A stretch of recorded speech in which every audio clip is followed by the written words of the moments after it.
Okay. And yep, I am now recording. Okay, so hi everyone. Thank you so much for coming out, though you're not really leaving your home, but thank you for attending our presentation. So today we're going to be talking more about how to get research experience.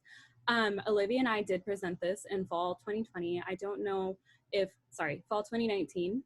I don't know if any of our members here have seen this presentation before. If you have, there is some repeated information just because it's important to know, but we have added a lot to this presentation. So we'll definitely be expanding and addressing some more questions and providing more resources than what was previously seen in fall quarter.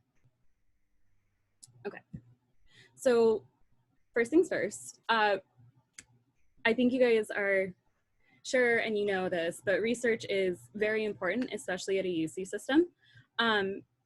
It's also really important going to grad school. I have seen in our career panel and in Tepet's workshop, I saw a lot of questions about people asking, like, is research experience important if you want to get a master's degree in social work? Is research experience important if you want to do something that's not like very researchy or a PhD program? The short answer is yes, research is important. It's not required in every program, but kind of think of it like a boost to your resume or your CV in terms of getting you into grad school, right? A lot of grad programs, like my friend, she just got her master's degree at Cal State Fullerton for social work. And she was 10 steps above her peers because she was a UCR alumni. She came here for her psychology degree. And when she was here, she was involved in research, specifically Tepet Yates' lab. And when she transferred over and she started working in her master's degree, her peers who were straight from Cal States and had zero research experience, they barely had like a watered down version of our Psych 12. They were struggling. And to her, she told me that her experience was like, yeah, it was a little rough because it was grad school, but it was more of like a refresher.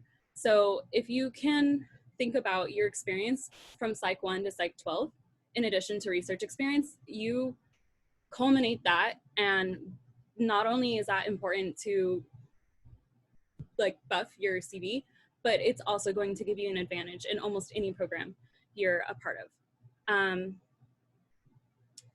Do you have anything you'd like to add, Olivia, on this part? Yeah, I would just add to a lot of people first getting into an RA position don't realize that when you create your CV, for those of you that aren't sure what a CV is, you can think of it as your resume for grad school when you apply. You're not just going to put, I was an RA in this lab. All the research skills and experiences that you gain from that lab, you can list individually, which is why joining a lab is really important. It's not just one line on a CV, it's the opportunity to add so many skills if you use your time in that lab wisely. Absolutely.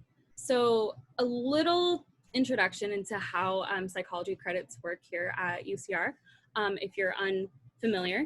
So there's two classes that you can enroll in for UCR psychology research. So the one that you most commonly hear about is Psych 197. That's the one where juniors and seniors, they get grades based upon like their work in an RA lab. But a lot of people don't know about Psych 96. I mean, that could be a generalization, but there's two distinct differences between the two, which are kind of outlined here, but there's no GPA credit at all when you're a freshman or a sophomore. You have to wait until you're an upperclassman in order to get the GPA boost. But the cool thing about Psych 197 is if, say you're on track to graduate and you're actually a couple of classes ahead of schedule, but you still need like fillers in your schedule for financial aid, like I know I did that, then you can take that and it's taking away one course load or one class worth of coursework, and it's taking that off your shoulders, and in turn you're just volunteering in a lab and you're getting a grade on that. And most professors, they grade you really easily. They'll give you A's, A pluses if they like you and they know you. I've never really heard of anyone getting lower than an A. Some labs require you to write like one page statement about what you learned. Other professors really require more of you, but it really depends on your faculty. So those are 2 research credits that are available here to undergrads. In order for you to be enrolled in them, you do have to get into a lab first. So if you are hoping to get into, say, Psych 197, you would have to identify a lab and get into that lab before you can get like this benefit. So another thing that we have at UCR is Psych 195, which is the senior thesis. I am just about to finish my senior thesis with my advisor. So I have a pretty good perspective of what the senior thesis requirements look like. But essentially, on your transcript, aside from the title of the course, it works the exact same. You get grades based upon your effort into what you put into your project, and then it's like a GPA boost. So this quarter for me, since it's my last quarter, has been really easy. I'm taking 2 classes in my senior thesis. So it's been pretty straightforward, even though my senior thesis is kind of kicking my ass right now because my advisor, he likes to challenge me in a good way. So I do see some chats. To answer your question, Miriam, yes, definitely adding research to your CV is always going to be helpful, or your resume, especially for clinical. We actually have a talk from Tuppet Yates that we can send out with these slides. She talks a lot about what you need on a clinical CV. And yeah, research experience is still really important, especially if you can get a lab that ties to mental health in some way. Also, I would try to get volunteer like hours at a hotline or some outreach service as well, in addition to the lab. So to also kind of expand on that on the research perspective, kind of like what I was saying, if you're going for your master's degree in social work, which is clinical, or a counseling degree, yes, you still will need research. It'll give you a boost against your peers. You'll help perform better in your grad school because you're going to have this like introductory experience. Like personally, I would rather learn in my undergrad and kind of like suck at it, but then excel in grad school than figure it out when I'm in grad school. I've heard a lot of stories about students figuring out how to do all this in grad school, and it just is kind of more rough. But to answer your question, I see a question about our Psych 182 labs relatively easy on grading, like 197. So I'm in a 182 lab right now with Dr. Reichert. My experience with 182 is kind of abnormal or atypical because of coronavirus. I do hear it's kind of like Psych 12, but more in depth. You work on like a project. Think of it kind of like a senior thesis, but in a class, and it's not as intensive as a senior thesis. So I think that I think that it depends on the professor. Our professor told us that as long as we put in effort and we're doing what we need to do and we finish our course paper at the end, she'll give us like pretty good grades as long as she can see us trying. So I think it depends on the professor. For those cases, you're really working to benefit yourself too. So it's going to be in your best interest to put as much effort as you can. In that situation, if you're in a lab and you're just doing like coding work, yeah, it's going to be pretty easy to get an A. In those other situations, it's probably going to be challenging, but it's going to be benefiting you because you're going to be doing your own projects. A side note about 182, and then I'll address the other question in a bit. I just want to get past some of these slides because there's a few. 182 is a prereq for a bachelor's degree of science, which I highly recommend if you are eligible, or if you were extended an invite. You usually get the invite when you finish Psych 12. I recommend you apply and you take it because the only 2 requirements that are different between your BS and your BA, even though it sounds more intimidating, is taking a Psych 182 class and taking a seminar class. And I'm actually taking those both together with my senior thesis this quarter. And again, depending on who's teaching, it can be really easy. So a seminar class, essentially, if you are unfamiliar, is just you go to class and you talk about articles that you read, and there's no TAs, there's no midterms, there's no finals, there's no quizzes. It's just discussing articles as though you're in grad school. If anyone can better elaborate or expand on that, I just think I summarized it in a pretty okay way. Feel free. And one more note about getting your BS as a transfer student. Who here is a transfer student? You can drop down like me in the chat or raise your hand. I can see a few hands. Okay, so if any of you are considering going to get your PhD or going to grad school, I recommend getting a BS. This is just my opinion, especially if you're going for a PhD.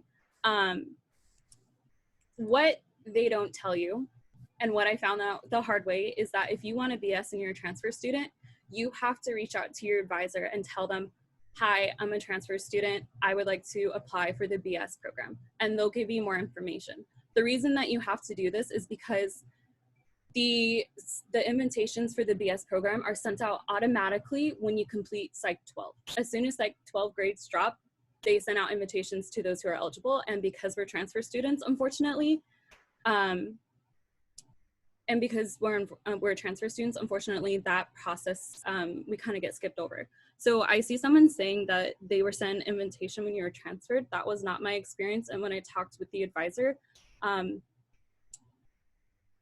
basically their screening process, they can see some but not all, so not everyone has an equal chance of popping up on their radar. So if you're a transfer student, it's best to ask. And if you're a transfer student in general, stay on top of your advisors, because when it comes to things like transferring your units from your community college, it's so easy for your information to fall through the cracks because they're having to communicate with your college.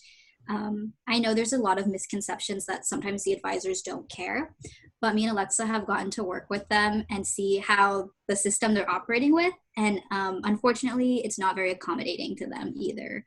So they'll definitely help you out if you are communicative. I'll address the why should we switch to BS in a bit. I'm going to pause on questions for now and just continue through the slides. Olivia, if you do want to address that in the chat, please do, just so I can move through the slides. Which question was that? Oh, why we switched? Yeah. Okay.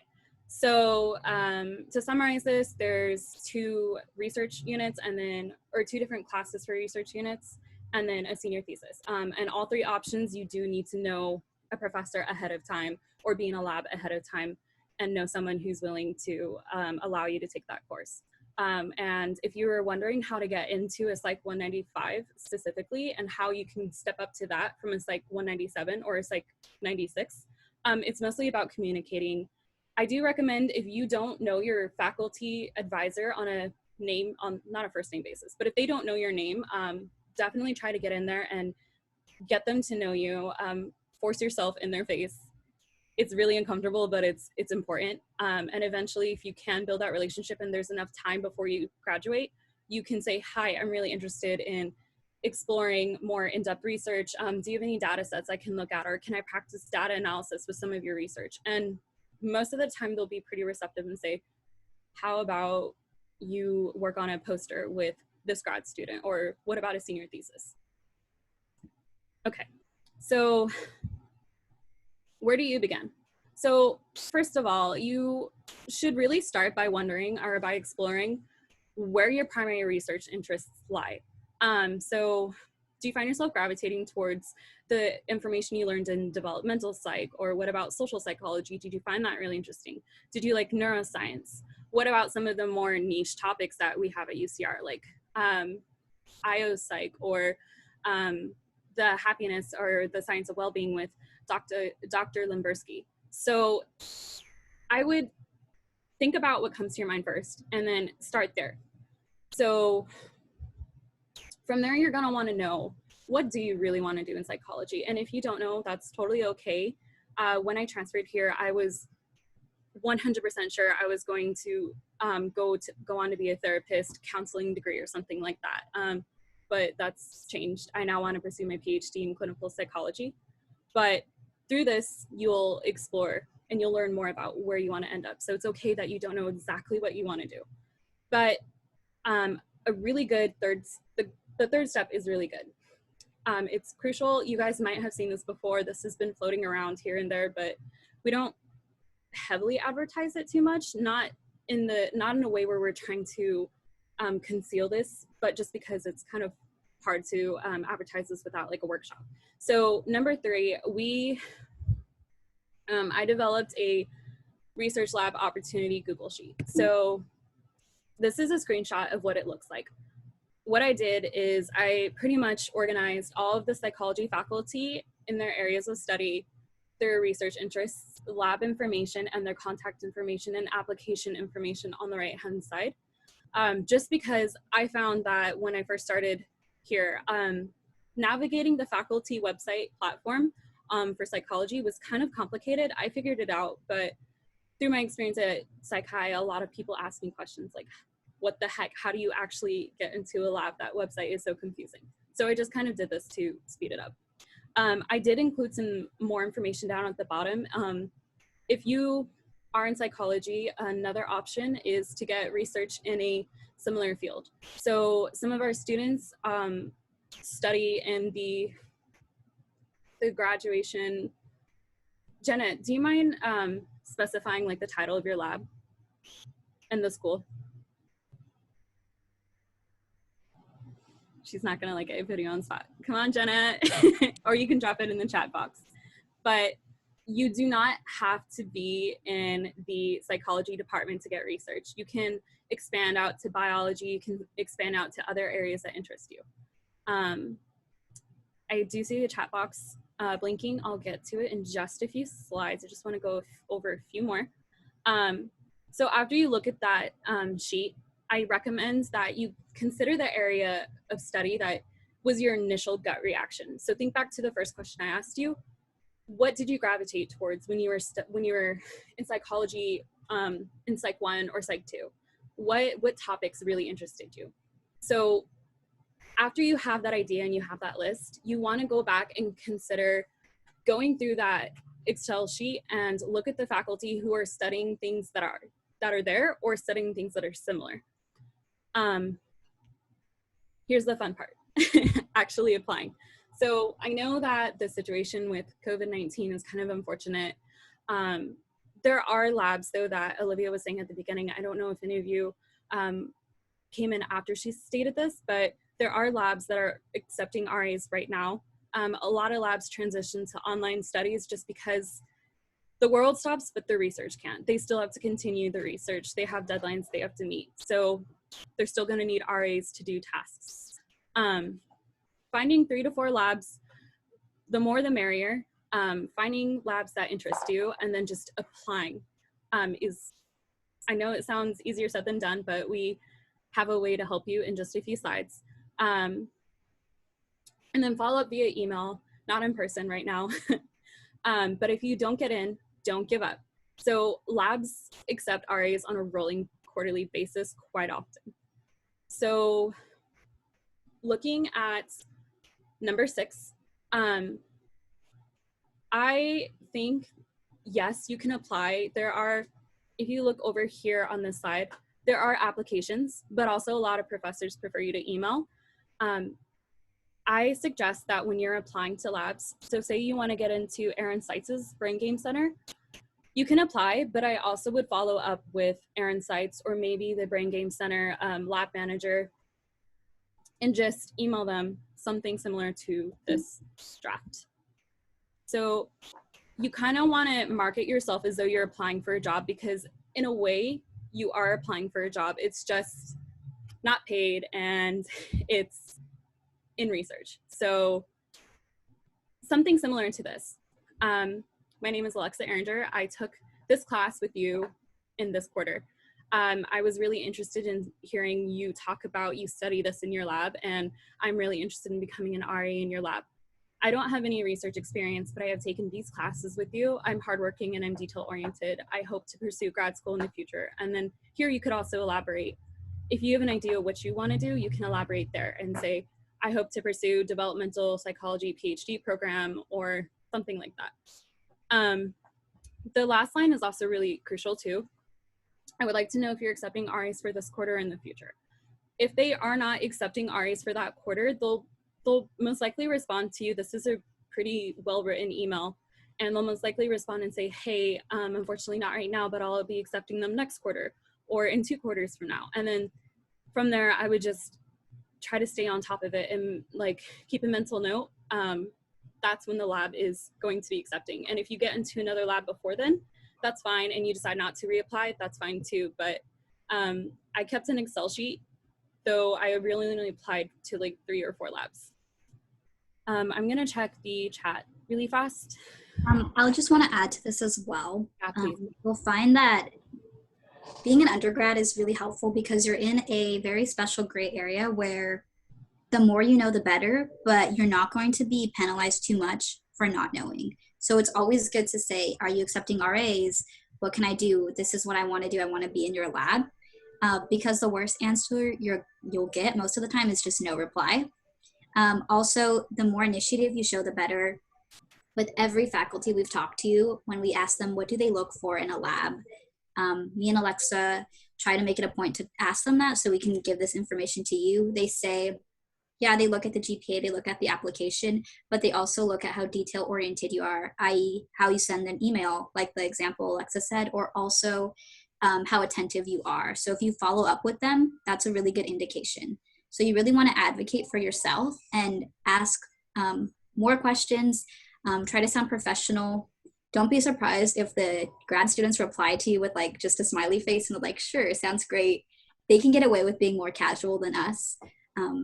But definitely first impressions matter. So something to add to Olivia before I address a new question.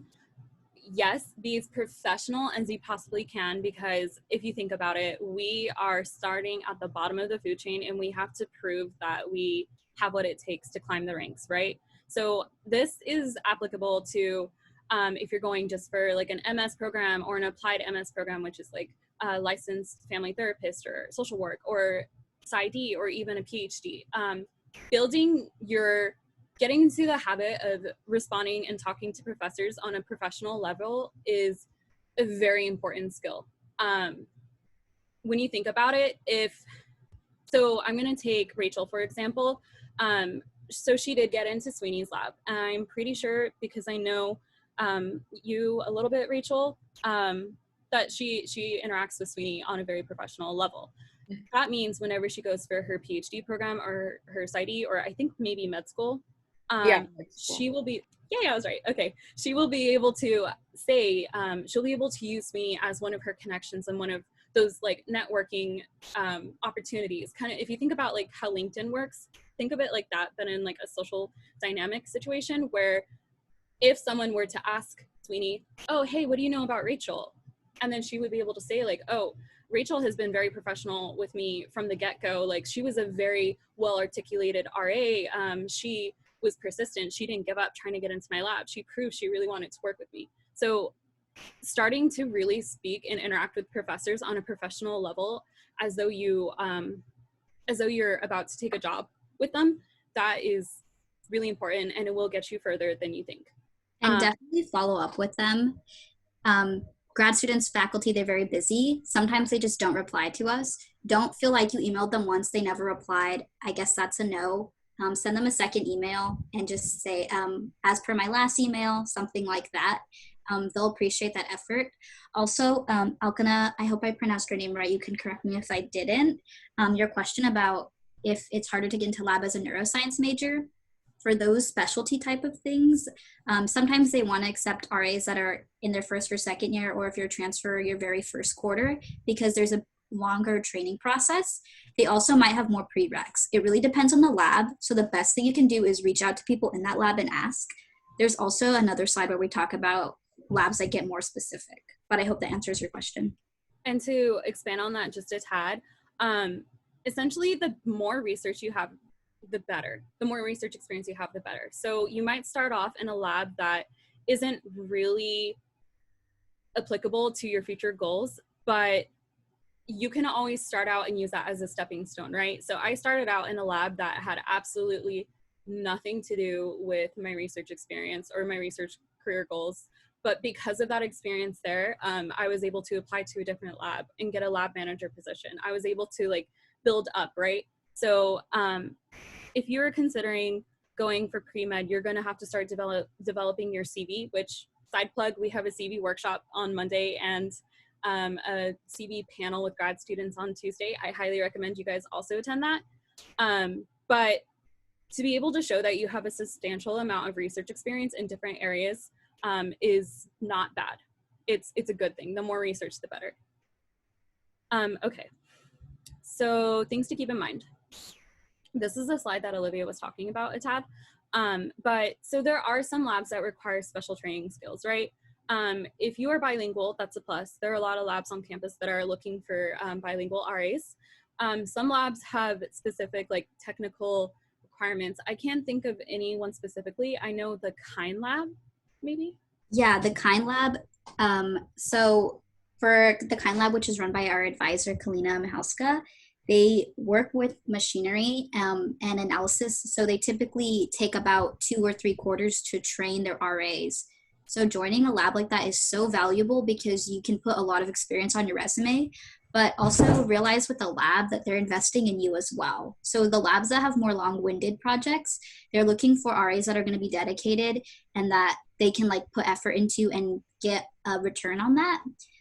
Other labs might just need help processing data, and if you want to join them just for a quarter or 2 to put it on your CV, that's fine. You'll probably just be coding. You might not get as much experience, but it's still an option. Also, for all my bilingual people, yes, that is such a valuable asset. I can't emphasize that enough. Look into education labs as well, because a lot of the work done by our faculty looks at the Latinx experience, and they're always needing people to help translate raw data. And it's a really good skill to put on your CV that you've worked with translating raw data. So yeah, if you're bilingual with any other language, include that in your, or try to mention that when you're reaching out to these labs.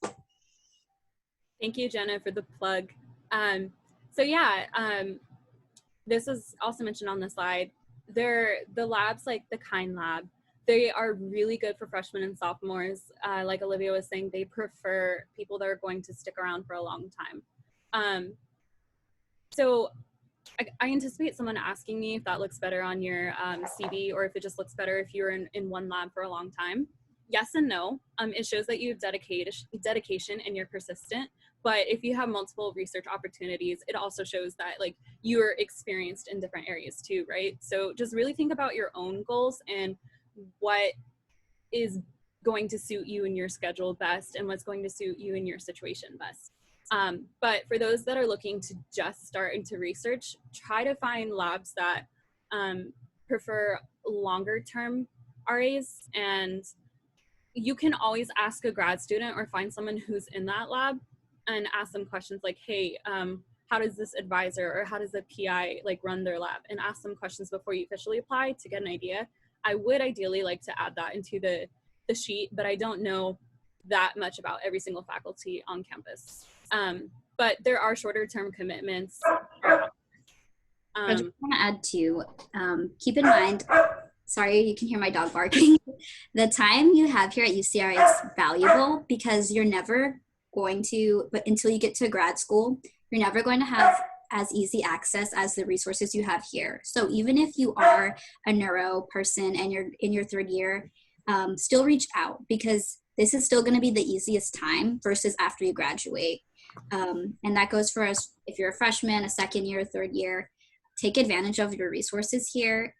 If you have to go through a trial and error process to be in a lab, it's fine. Every time a quarter would end for the last lab I was in, they would always ask the RAs who wants to continue, and there's a routine process. There's nothing personal in you leaving, but also think of your time as an investment. Nothing's gonna hurt you. Like joining any lab is gonna look better, but your time is precious, so try to invest into a lab that's gonna align most with your career goals or help you figure out what your career goals are. Right. I was in a lab for a year, just under a year, and I dropped it to get into Tepet's lab because Tepet's clinical and she's the only clinical person on this campus. So of course I'm gonna like flock to her lab. Not to mention her studies are really interesting to me, but that's neither here nor there. So other considerations, do your research on the lab and the people running in it. This kind of was going along with what I was saying in the previous slide. Be mindful of like what the lab is actually doing, and look at the literature associated with the lab and the faculty. So it's so much more difficult to go onto the psychology website and navigate through each faculty. I suggest using my sheet and then just going to their lab. Most professors publicly post their most recent work on their lab website. Or you can even just Google Scholar, search Tuppet Yates, and then like her work will come up. Also, if you come to office hours, no one comes, but I host them like literally 4 times a week. I will sit with you, I'll share my screen with you, and I'll help you stock the lab you want to be in and the faculty you'll be in. I'll help you find the literature you want. Yeah, you can do that on your own time too, but if you're not sure where to get started, just know me and Alex are here for you. For anyone else who might have arrived after we dropped the sign-in sheet, Olivia just dropped it again too. Just make sure if you're a Psych member, you're getting that attendance point.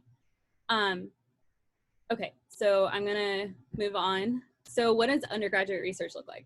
So it really depends on the lab that you're in.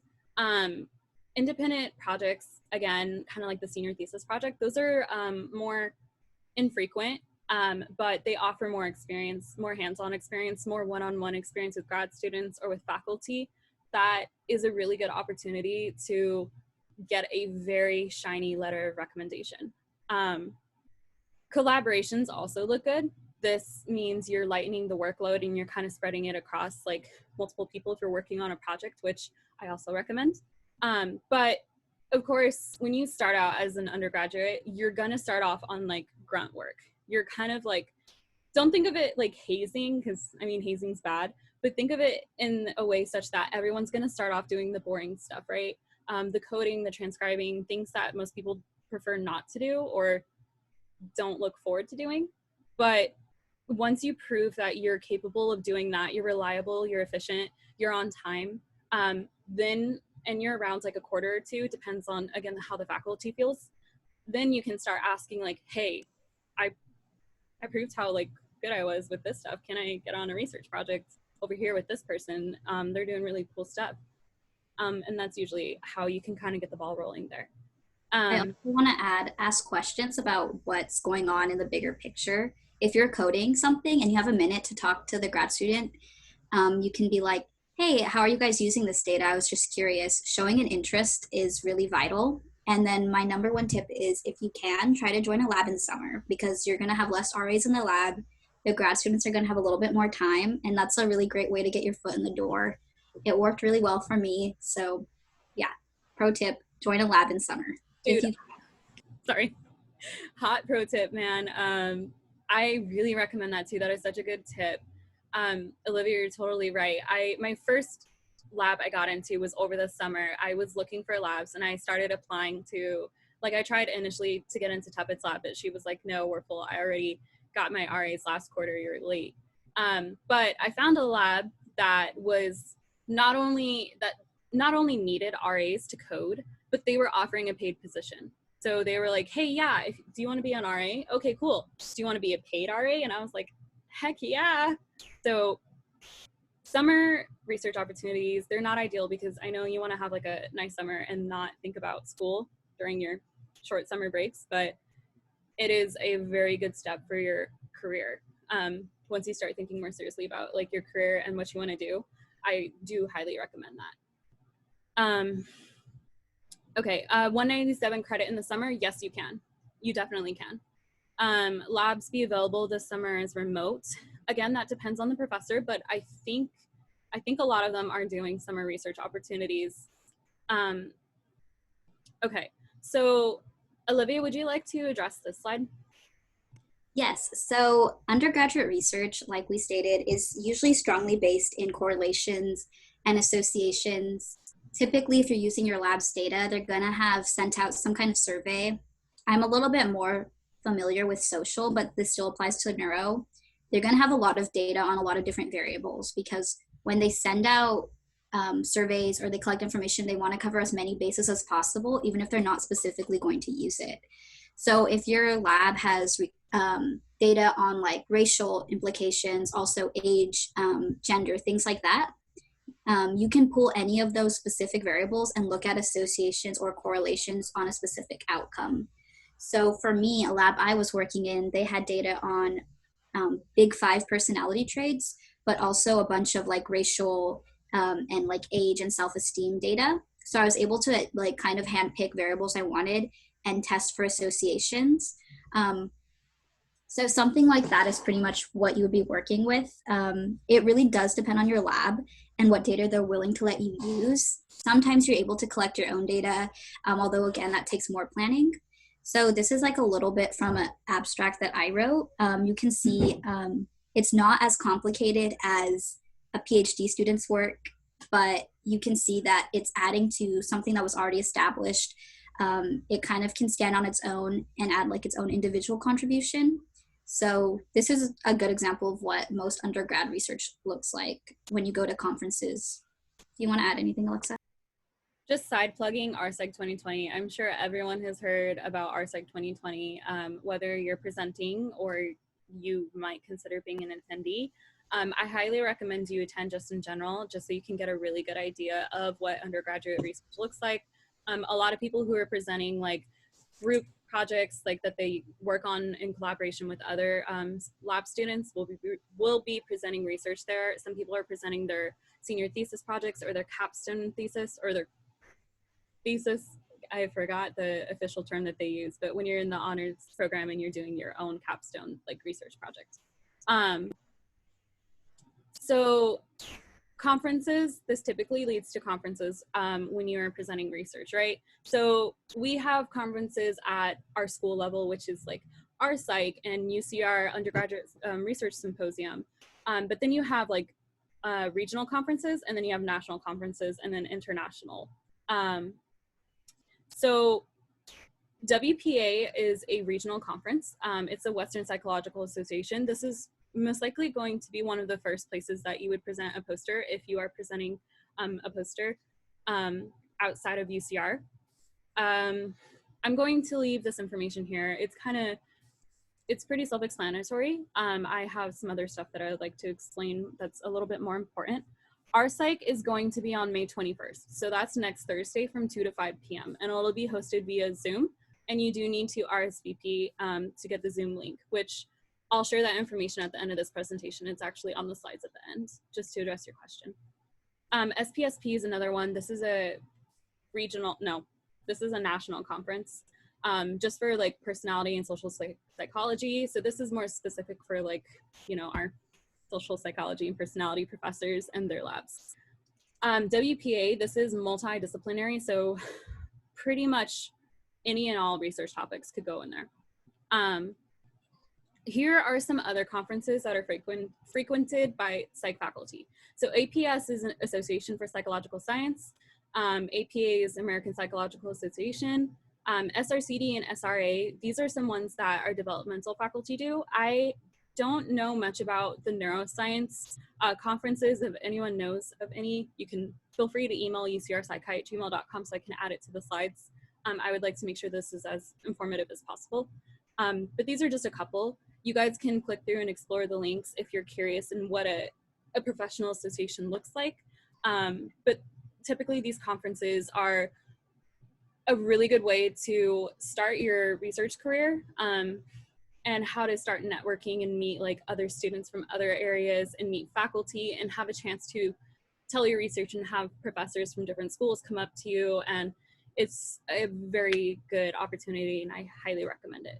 But in the interest of time, I'm just going to skip to the next slide. I just want to add really quickly that you can attend conferences just to attend and see what other researchers are doing. You'll see that in our RPsych slides where you'll also have the opportunity to RSVP. It's free to attend and I highly encourage all of you to go, even if you're not presenting, to see what your peers are doing. And also just attending a conference is something you can put on your CV. You can say, I attended WPA, and that looks great, even if you weren't a presenter. Yes, I agree. It shows that you're interested in willingly like seeking out research. You're interested in getting involved. And it's a really good way just to kind of get a vibe about like what these conferences look like. When you get your refund check, look at conferences that are upcoming, calculate your travel expenses, and set aside a little portion of that for conferences. That's a great way to use your excess money if any of you guys are lucky enough to be in that position. Okay, So I'm also going to skip the slide. This just kind of explains conferences and how they work. Pretty much you travel there, you can kind of see how conferences are structured. They're 2 to 3 days. They give you like programs that show you who's presenting what, where, and you can plan to go with your lab. You can go by yourself. I went by myself. Well, I actually went with Psychi when I was a junior. The president and a couple other people went to WPA in Pasadena, and I tagged along, and it was my first experience, and it was really cool. So you can go individually, or you can go with a lab. Some labs, don't quote me on this, I think some labs pay for presenters. I don't know for a fact, but that's something that I've heard. True, but it depends. Thank you, Sammy. I really appreciate it. CGNI. Okay. So here's the part that I think is really important. What about the money? What about funding? So if you're unaware, UCR has a student engagement center on campus called the SE. So here you can find out about the multiple grants and funding opportunities that we have on campus just for UCR undergrads, workshops and information sessions that cover those topics listed on the slide. They help you get into research opportunities and conferences, and it's a really good like hotspot for this type of information. It's not specific to psychology, unfortunately, but it is a good idea to help familiarize you with all the ins and outs of being a research assistant or getting into research as an undergraduate. They do have an events calendar. This link is stable, so if you visit it, if you look at these slides like 6 months from now, this should still be the same link, and all the information on that page should be continuously updated. So I definitely check that out. The events link will highlight all of the workshops and information sessions that I encourage you to look at if you're looking to get into research. Apply for prestigious scholarships. I really recommend that. Another cool thing that not a lot of people know about is what's called the research portal. So this is again hosted through undergraduate student engagement, and this is a screenshot of what that looks like. So off the bat, I did not tell the system psychology. It might have known because I'm under CHAS, or maybe because it knows I'm in psychology, but this was the very first thing that pops up, and it tells you who is accepting what lab is accepting RAs and when. Sometimes some labs leave these up consistently because they want to encourage RAs to apply like on a rolling basis. Other times these are kind of like job ads, and professors will only post these when they're looking for RAs specifically. I encourage you to cross-reference this with the Excel sheet that I provided in the previous slides, which I will send out that link shortly. I know it's been dropped in the chat box already, but I can send it out later, especially if you signed in. So definitely cross-reference, check this. It'll tell you the type of work that's needed, and it'll tell you more information when you click on the link.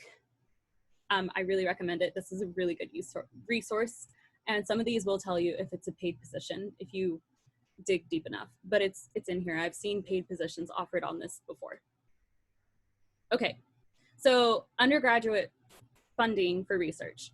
So the SE also offers like multiple research funding opportunities. To break it down pretty simply, there's travel mini grants, there's research mini grants, and then there's Chancellor's Research Fellowship, which I'll discuss more on the next slide. But you can think about the research mini grant as your medium hot like porridge, if we're gonna go with the Goldilocks reference. I don't know why that pops in my head, but this is like a good medium between travel mini grants and research, Chancellor's Research Fellowship. So the research mini grants offers you money, and it'll cover $1,000 for project related expenses. So that can be money that you're gonna pay for to recruit participants. That can be money to help you get a poster printed. That can be anything involved with your project, right? Whereas travel mini grants only fund you for traveling to and from a conference, or I think it's just to. There's limitations and like guidelines when you click on that link. But so it's kind of like, oh, small, medium, big. Okay. UCR's Chancellor's Research Fellowship. So this is kind of like our pretty big like opportunity here at UCR. If you ever consider going for a PhD program, if you are ever considering psychology or psychological research, if you're considering just standing out and making your CV or resume as impressive as possible, and you really want to get to know a faculty really well, I highly recommend you look into this program. I considered it when I was a junior, and by the time I was going to apply, it was a little too late because you do have to attend a workshop ahead of time, and I missed out on this, and I am sad that I did, but at the same time, you know, yeah, so this is a really awesome competitive award. You get around $5,000. It's from, I think, like June to June. It's like a one-year thing. I would almost consider it as it were a part-time job, but you get so many amazing experiences because of this program, and I definitely encourage you to look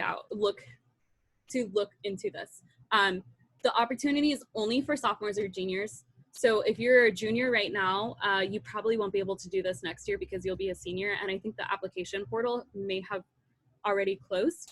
And then same for sophomores, but actually you guys will be fine because you're a junior. So just be aware of that when you're looking into the program. Look at the application deadlines, and just if you're considering it at all, just make sure you know the deadlines well ahead of time. So the UCR Journal, if you guys are not familiar, we do have a UCR Journal. It's pretty much a peer-reviewed journal that is student-edited, multidisciplinary, and it's a very good introduction into writing in an academic setting. They only admit around like 8 to 12 people per year. But if you have any questions about that, I would be happy to answer. I just submitted my project to the research journal, and I am in the middle of submitting my final revisions, and I'm pretty sure I'll be published, but if I'm not, I'm not. But I think I saw someone else here who would be able to answer more, but I can at least inform you on the process and what's expected, and I can help guide you through that. A few more other opportunities and resources before we get to the end. SE also offers HPAC. So for those of you that were saying that you're pre-med or you're considering going to med school and you are not familiar with HPAC, I highly recommend you look into this program. This is essentially like a mentorship program for pre-med students. I don't know too much about it because I'm not pre-med, but I do know that this is an amazing opportunity and a service from my friends who are pre-med.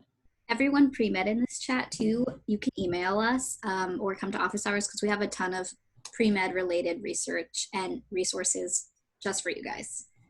A ton. UCR Journal repeated, so you can ignore that, but the research symposium, this is similar to our psych, except this is multidisciplinary and it covers all of UCR undergrads.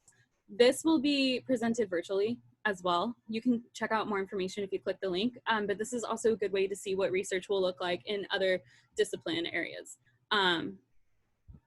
Okay, so last but not least, please check out our psych. If you are considering joining a lab, if you want to know what research looks like, this is a really good opportunity just to kind of get started. And this will give you, it will give you really good insight into like what will be expected of you. You can see the difference between like students that are doing like their thesis projects versus like poster presentations, and you can see like different levels, but we all end up in a place where we're getting recognized for our hard work, right? So this is a really good way to just kind of like summarize our experience up. And yeah, if you're interested in just attending just to see what it looks like, you can scan this with your phone, with your smartphone right now. You can scan it and it'll take you to the Eventbrite page. But other than that, if you want to know more information, you'd have to go to our link or our website, which I'll also email to you guys. But other than that, we are done. We will link our social media and email and our psych's information in the slideshow when we send it out to all of you. So just make sure you sign into the Google Sheet. I'm going to drop it one more time and you will get these emails from us. So yeah, stick around if you have specific questions. But other than that, thank you everyone for coming out. I know there's about 30 of you left, but I really appreciate you guys just coming to our presentation and exploring more about like how you can get involved in research. I'm going to turn off the recording now, but Olivia and I will stick around for any questions. But other than that, thank you again for coming.